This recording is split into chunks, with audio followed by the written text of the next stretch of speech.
Exposure to radiation has the potential to affect many different areas and cells in the body. Areas particularly sensitive include the eyes, thyroid gland, lymphatic system, and breast tissue and gonads. It also can affect the DNA makeup in somatic cells. X-ray exposure is also cumulative, so the more you're exposed, the more it adds up in your body. So for these reasons, we try to keep all non-essential personnel out of the X-ray area, and also at our hospital, our liability insurance is very particular on who's allowed in, and only staff members and only essential staff members are allowed in. We do not allow clients to help hold their animals or position their animals at all. And also for these reasons, anyone who is under 18, their cells are still developing, their bodies are still developing. We don't want them exposed to any radiation.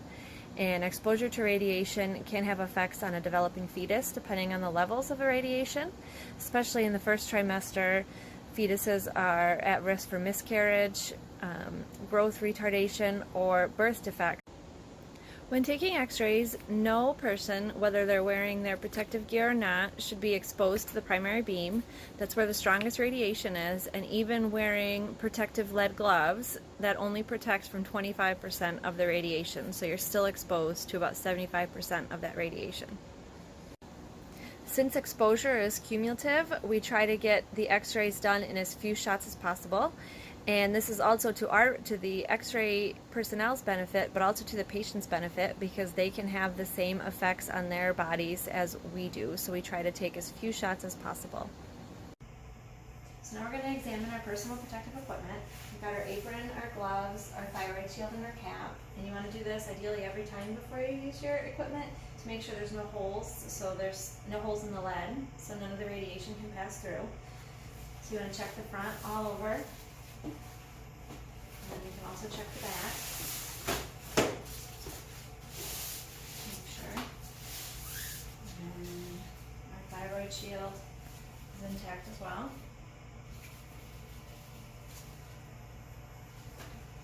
Cap.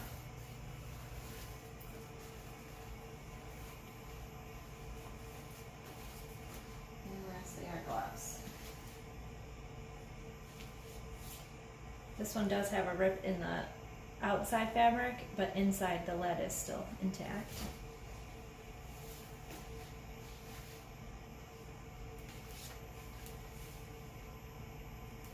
And that's it. So we're going to measure our kitty for our radius ulna. And you want to go at the thickest part. Ideally you'd be laying down.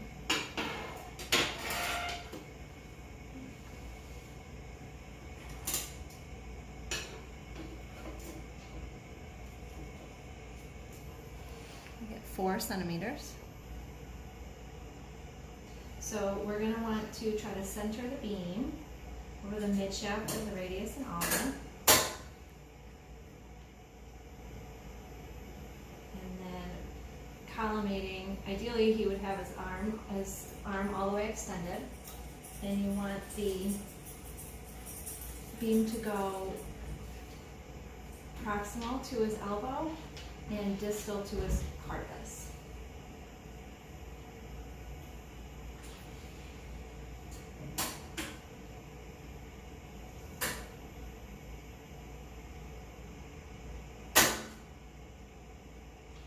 And then we're going to make sure we get the marker in.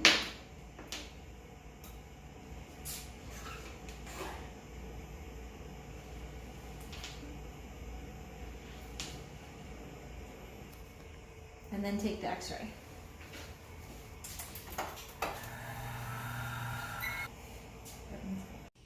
Okay, so now we're going to request the x-rays for our canine, pelvis, and thorax. So in our system, we're just going to search for the patient by either their last name or the patient's first name.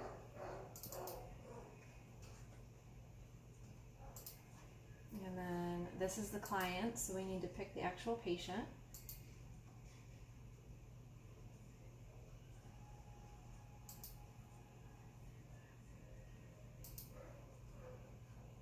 And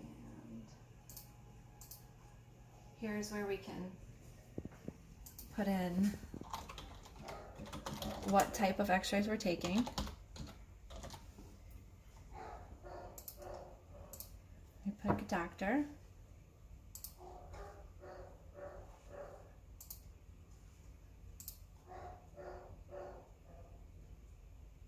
And now it's sent over to our x-ray viewer. Now we're going to measure for our VD pelvis. So we've got our caliper, and just very gently. So we get 17 centimeters. Chart, we're orthopedic and he was 17. So we're going to set at 76 and 5.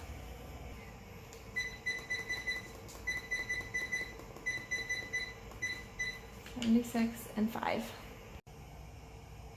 So for our VD pelvis, we want to make sure that the beam is centered along the midline of the animal, and then we're going to position him so we get cranial to the crest of the ilium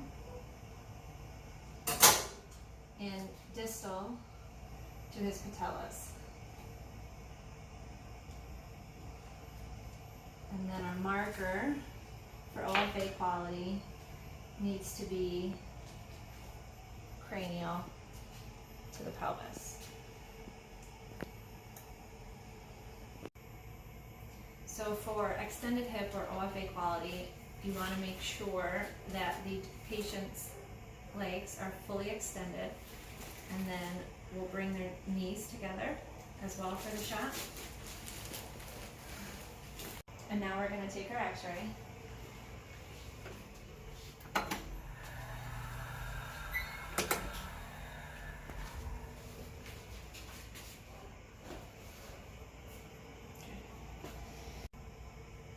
So for our VD thorax, we're going to want to center the beam on the midline of the patient, and then have our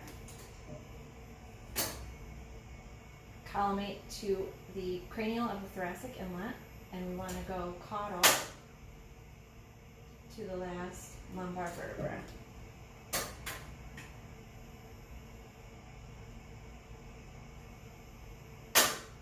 And we'll put our marker in and take our picture.